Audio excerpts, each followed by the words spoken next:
Hello friends, जैसे कि आप जानते हो सुप्रीम कोर्ट से जब फैसला आया है कि बीएड को 1 to 5 से बाहर किया गया है, बीएड वाले 1 to 5 के लिए एलिजिबल नहीं रहेंगे, उसी तरह से एनआईओएस डीएलएड के पूरे कोर्स को ही उसकी मान्यता रद्द कर दी गई है। उसके बाद से जहां भी अभी वैकेंसी आ रही है उसमें से इन दोनों को प्राइमरी से बाहर कर दिया जा रहा है।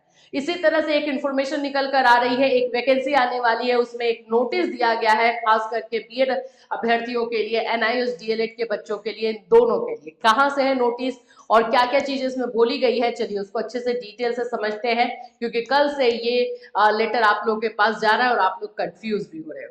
सो फ्रेंड्स, चैनल पर पहली बार विजिट कर रहे हो तो चैनल को सब्सक्राइब कर लेना, बेल आइकन को हिट कर देना। यहाँ पर आप लोग को टीचिंग से रिलेटेड इन्फॉर्मेशन, क्लासेस, नोट्स, सभी चीजें प्रोवाइड की जाती है। अगर आपको क्लास और नोट्स चाहिए या फ्री मटेरियल चाहिए तो आप हमारा ऐप जो है कैटलिस्ट सोनी ऐप डाउनलोड कर सकते हो और लिंक आपको डिस्क्रिप्शन में दिया गया है।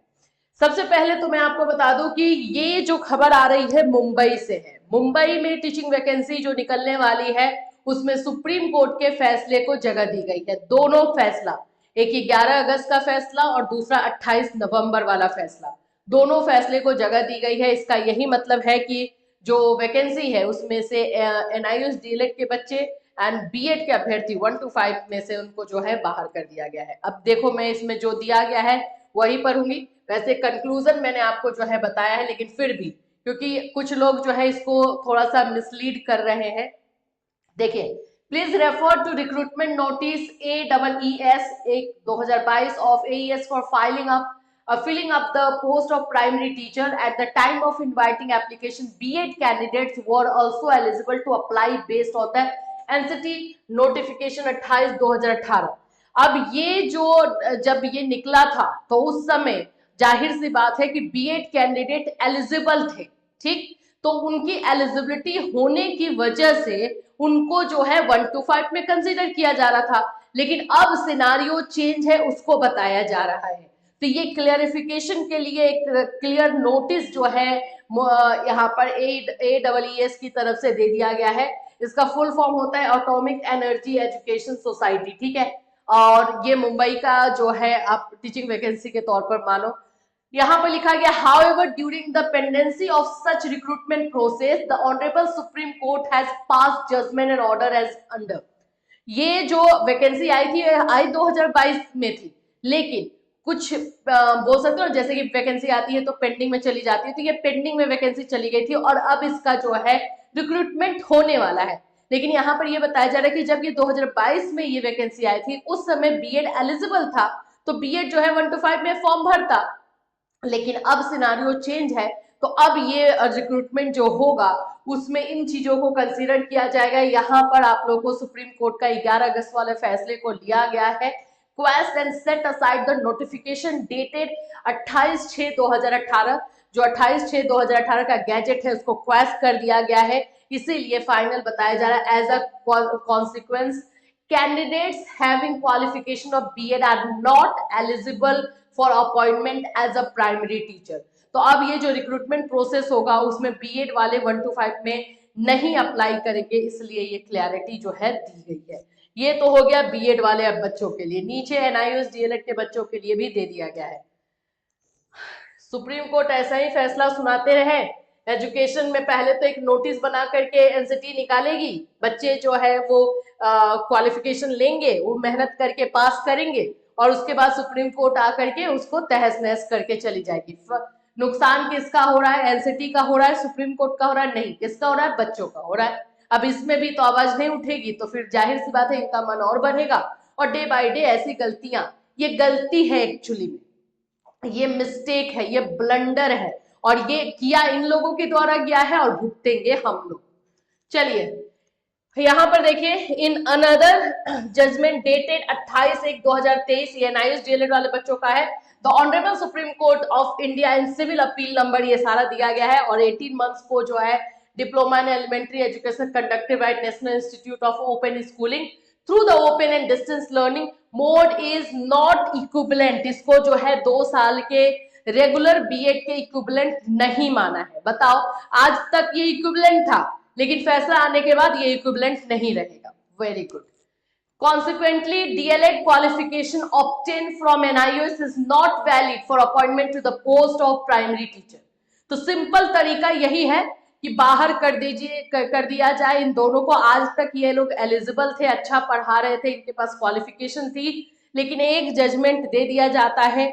मतलब यहाँ पर अगर देखा जाए तो आप सच्चाई के रास्ते पर हो, आप सही हो, इसका कोई मतलब नहीं है। वहां पर कोर्ट में आप कैसे अपने आप को प्रेजेंट कर रहे हो वही मैटर करता है। यही रह गया ना कि हम जान रहे हैं कि हम सच्चे हैं। भाई अगर हम नहीं भी सच्चे हैं, मानो कि हमने एनआईओएस डीएलएड किया तो हमने वो सही नहीं है, एनआईओएस डीएलएड नहीं सही है, हमारी गलती का क्या है? हमें तो घर में से निकाल निकाल करके एनआईओएस डीएलएड करवाया गया है, तो हम क्यों भुगते? फिर ये कोर्ट भी एक तरफा फैसला कैसे सुना दे रही है? इतना कौन सा क्वालिटी एजुकेशन आप लाना चाहते हैं जिसका कि इम्पैक्ट एकदम उल्टा हो रहा है? अब इस तरह के जो फैसले आ रहे हैं ना, इसे टीचिंग में कोई भी बोल सकते हो कि ऐसा बच्चा जो कि थोड़ा सा टैलेंटेड है वो आना नहीं चाहता है। वो जानता है कि भाई मेरा तो यहाँ पे टैलेंट का कदर ही नहीं है, सिर्फ रूल रेगुलेशन का कदर है, जो बना भी एक अंधे लोग रहे हैं और हमें हटा दिया जाएगा। ये चीजें जो है चल रही है। तो ये क्वालिटी एजुकेशन आप नहीं ला रहे। जो एजुकेशन एक ढंग से थोड़ा बहुत इंडिया में आ रहा था उसको भी ले जाके गर्त में मिलाया जा रहा है, बस और कुछ नहीं। थोड़ा गुस्सा ज्यादा है, लेकिन ऐसे ऐसे नोटिस जब देखा जाता है तो आ जाता है, क्योंकि बच्चे उनको मैसेज तो करते नहीं है, हमें मैसेज करते हैं, हमें अपना दर्द बताते हैं। चलिए, consequent to the above judgments, competent authority in AEES has decided that candidates who have qualification of B.Ed and 18 months DLED course conducted by NIOS through ODL mode will not be considered for appointment to the post of primary teacher in AEES। मतलब बाहर कर दिया गया। ये जो 2022 का recruitment था, आप सोचो ना, रिक्रूटमेंट तो अभी का आया भी नहीं, ये 2022 का आया है। उम्मीद में तो बैठे होंगे वहां भी बच्चे कि हाँ चलिए अब वैकेंसी आएगी, अब आएगी, हम फॉर्म भरेंगे। यही चीजें हो रही हैं। ये मैं आप लोगों को हमेशा से बोल रही हूँ, ना ही हम सिर्फ बीएड कैंडिडेट के सपोर्ट में है, ना ही डीएलएड, हम स्टूडेंट के सपोर्ट में है। चाहे वो बीएड कर रहा हो, चाहे डीएलएड कर रहा हो, उसके साथ अन्याय हो रहा है। हो सकता है कल को रेगुलर डीएलएड के बच्चों के साथ भी हो, क्योंकि ये नियम जो बना रहे हैं वो सही नियम नहीं बना रहे हैं और उसका खामियाजा आप लोग भुगत रहे हो। आवाज उठानी होगी। नहीं तो ये जो एक मैं बीएड को पढ़ा रही हूँ, मैं जान रही हूँ कि डीएलएड बीएड की जो हम क्लासेस लेते हैं उसमें हम बच्चों को सिखाते हैं कि यही चीज आपको रियल लाइफ में जाके इम्प्लीमेंट करना है, लेकिन बच्चे अब डीमोटिवेटेड हो चुके हैं कि कौन जाने आज ये कोर्स चल रहा है, कल को ये बंद करवा दिया जाए, हम तो नौकरी करते हुए भी बाहर हो जाएंगे।